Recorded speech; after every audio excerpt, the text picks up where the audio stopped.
Yo, Cowboys fans. Hey. I had to give myself a day. I ain't lying. I had to give myself a day because even right after the game, I was so disgusted. And I'm learning to do a couple things in life. I'm learning to, and it takes, bro, it's a skill to learn how to not respond with your first thought, but really articulate your thoughts. Organize your thoughts. Organize your mind to not fly off the handle. Because as a coach, sometimes I do a lot of flying off the handle with my kids, and even then I have to realize and play games as far as mind games with figuring out, okay, what's really going on. The debacle against the Cardinals was exactly that. It was a debacle. But I see a lot of people saying, see, Foots told you so, Andy Dalton sucks. I've never said Andy Dalton was better than Dak. Go back to my original videos. I've never said that Andy Dalton was better than Dak Prescott. That's never come out of my mouth. I've also said that I thought Andy Dalton could get the job done, and I do. And I still do, and I think that he actually did some nice things when you go back and watch film. The problem is that when you have players like an Ezekiel Elliott, I know losing Dak hurts, but when you watch that game, the game 0-0, Kyler Murray is wildly inaccurate at that point. And he got the hot dog and front run once the game got out of control, but he was very, very inaccurate. But when the game's 0-0 and your defense is giving you something, everybody's going to point to this defense sucks. I honestly thought that the defense played the best it's played all year. You're not going to hold a team in check when you give them the ball and you turn the ball over, and things can snowball. And you know what? Andy Dalton can't bring you back from that. Not an Andy Dalton who hasn't been playing football, not an Andy Dalton who in a COVID year hasn't got enough reps, just like a Mike McCarthy. And so the whole nine, it went berserk. No question. But I'm now holding Ezekiel Elliott's feet to the fire. It's ridiculous. This dude has to become a pro. And that's part of the problem of why you have questions about, like, I'll be honest with y'all, after that second fumble, Zeke wouldn't have played the rest of the game. Like, I'm dead serious. Somebody in the organization has to be a man. Like, and that's really at the top. You know, benching Zeke, Mike McCarthy may hear backlash. Even as terribly as Zeke played, Mike McCarthy may hear backlash, and it should never be like that. Nobody is bigger than the team. Zeke played horribly. Like, Zeke really played just disgustingly bad. You can't turn the ball over on your 30 and expect the defense to hold. They're going to the they're going to the sideline to get water. They come back on the field. You're not gonna hold there. Michael Gallup missed a touchdown. Guys that I've called Michael Gallup, Baby T.O. I think he's great. I thought that him and Andy Dalton's connection. Right before the half, it's 21-3. You get that touchdown, the game feels a little bit different. Mike misses the touchdown. Andy makes a great throw. Like, we gotta help Andy. Like, he's not Dak. He's not the athlete that Dak is. And so I hear a lot of people saying they don't want to win another game. Here's the problem with that. When let's say you go 3 and something. Or, that was like, 2016? That was when we got the Zeke pick, and that was listen. If you're historically bad, everybody's job is up for question. Even the quarterback, even the Dak Prescott that you love.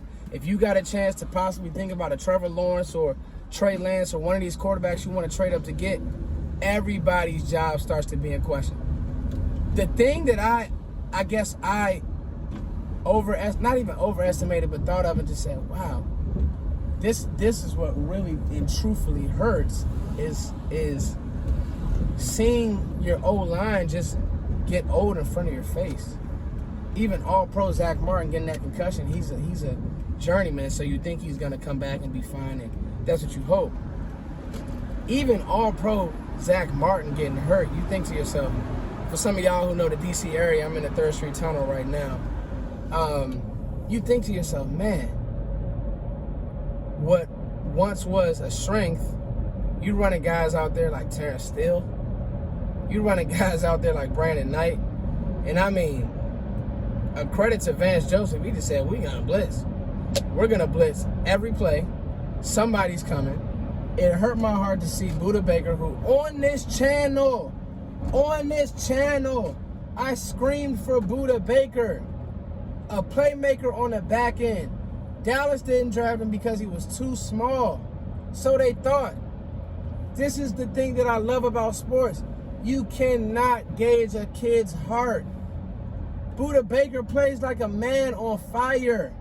He plays insane. Dallas does not have one person on their team who plays like that. Not one. Not one who just plays aggressive every play. Dog, Buda Baker, the kid, I think they got another kid from Washington who was making plays. Safety slot player. We don't have one. Dallas don't have one. And that's why we are where we are. It's all really that simple.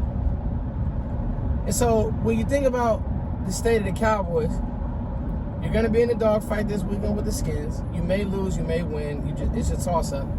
But I just want to see, I don't care about winning games at this point. I just want to see heart. I don't want to hear the coaches. Don't give me that the coaches aren't. That is Bush League, bro. Like, be a professional. The coaches don't know how to adjust to what? These players they can't execute. You talking about adjust. It's just like I said, I had to come back and even apologize to Chris Richard. It's like, dog, you can make an adjustment for Chris Worley. If you play him off, he's going to get beat underneath. If you play him in press, they're going to run right past him. He can't play. There's no adjustment. Whoever the rat is or whoever, bro, there is no adjustment that needs to be made. You can't execute. With this O-line, you can adjust, even running quick stuff. The screen game sucks. Our O-line is poo-poo. Like, there's no adjust. The rat talking about these coaches don't know. How can you adjust with this trash? This is now on pro personnel. This is now on Will McClay. Sorry. This is on Will McClay. McGovern, Connor Williams, these guys we drafted years ago should be ready to go. Connor Williams looks like he can't even do a push-up. He's so soft. So now we're here. I wanted Andy Dalton to play a little bit better, but he's not the kind of guy that when things are going bad, he can just. And I hate to do this, guys, but I want you guys to remember, Dallas was 1-3, very easily could have been 0-4. Okay, very, very easily could have been 0-4 had it not been for Atlanta just being terrible, and Dan Quinn has already been fired. But you guys see what I'm saying? Like, dog, we're not this team that's like, well, Dak made games interesting. We still lost. We lost a lot of interesting games. Dak turned the ball over as well. So I just want you guys to understand, like, it's just a realization this team's not a good football team. I was wrong. COVID year, I think what I underestimated was this COVID year, not having an offseason, a true offseason with the new staff, Zoom learning and all that, and trying to really work out kinks, that just wasn't efficient, and it's showing now, and they're just unorganized. But Ezekiel Elliott, if you really want to send a message to Ezekiel Elliott, start Tony Pollard. Send that message. Nobody's bigger than the team. Nobody. These players with this stupid stuff, man, I ain't trying to hear that. And I'm glad the players who did come out and who were professional was like, no, it's not on Mike McCarthy. We got to be better. You do. That last touchdown, really, that's on the coaches. A C-gap run. Man, give me a break, yo. I mean, that A-gap run, he walked to the end zone. It's ridiculous. All right, Cowboys fans, thanks for letting me rant. Peace.